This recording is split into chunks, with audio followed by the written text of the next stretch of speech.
what do you see of 2027 if President Tinubu says he's going to run again? 2027, no chance for anybody. What do you mean? Okay, PDP is as good as gone now. Nothing like Labour to me, because all their members have left the party. Well, I saw something on the news yesterday that the Northerners are trying to gang up, maybe from their side, but for now, I don't think any opposition, even for anybody to win election in Nigeria, you need to overhaul INEC.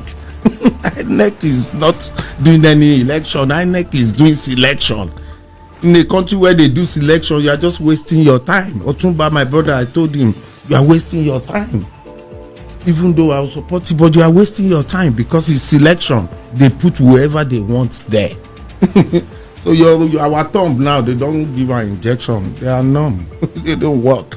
Just go there, press. You don't think the vote don't count? The votes don't count. No, of course the vote don't count. Come on, last election, let's say over 1,000 people went to court. Over 800 went to court. 800 minus 1,000. We only have 200 left. So that means that means that election was a bad election, and the guy is still there. Still planning another election.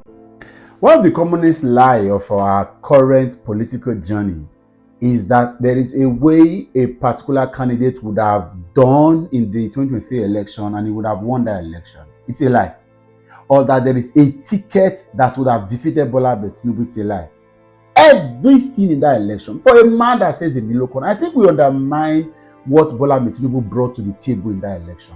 The fact that he came with years of entitlement to the throne, not office, with serious alliance with the people that were going to be involved directly and indirectly with the elections, apart from the sitting president, who himself was very clueless and not so smart enough to have known what to do to stop him. This man who was very overly ambitious. And so all of the Emefiele shenanigans were all of them going to air the public terrain. Tinubu has built an over 2 decades alliances.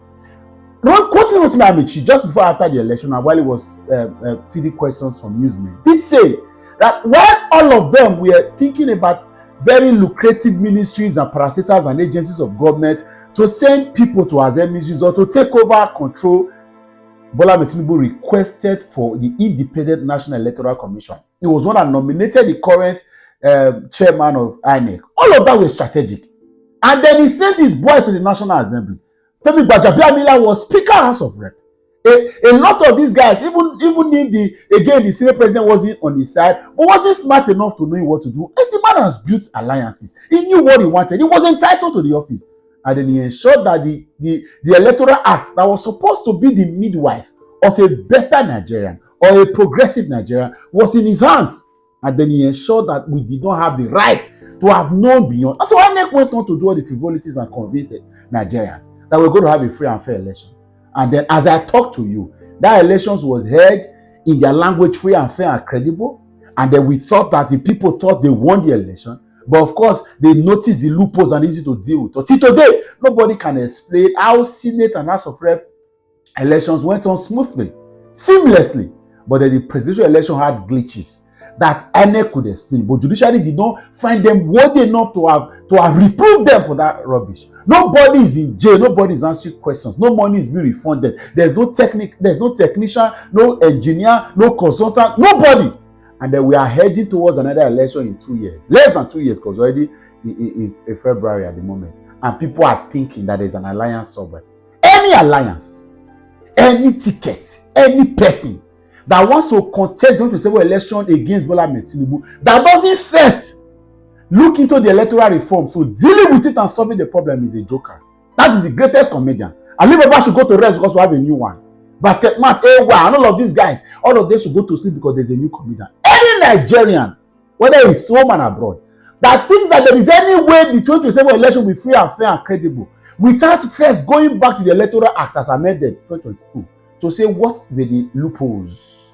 What did INEC use? Till today, as I talk to you, there's an INEC guideline that makes them to recheck, double check, and reprove themselves 7 days after every election.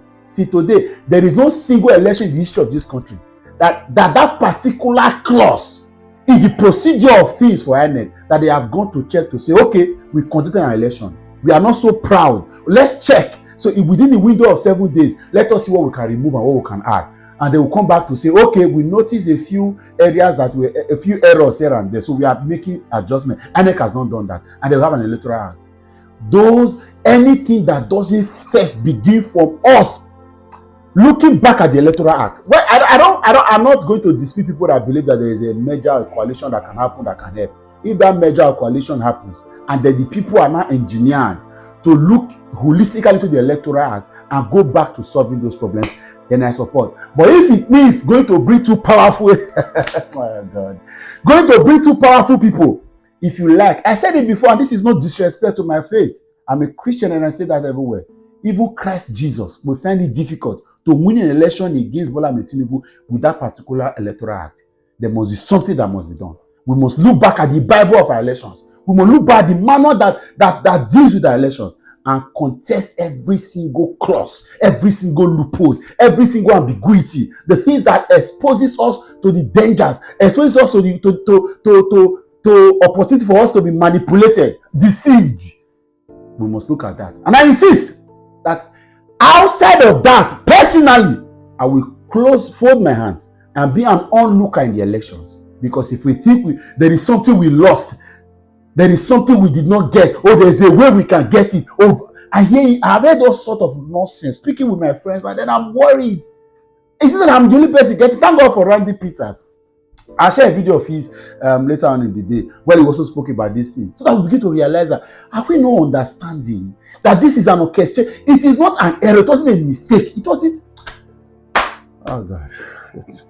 I will catch you now later. Make an over talk. Bye bye. Bye bye. Not a joke.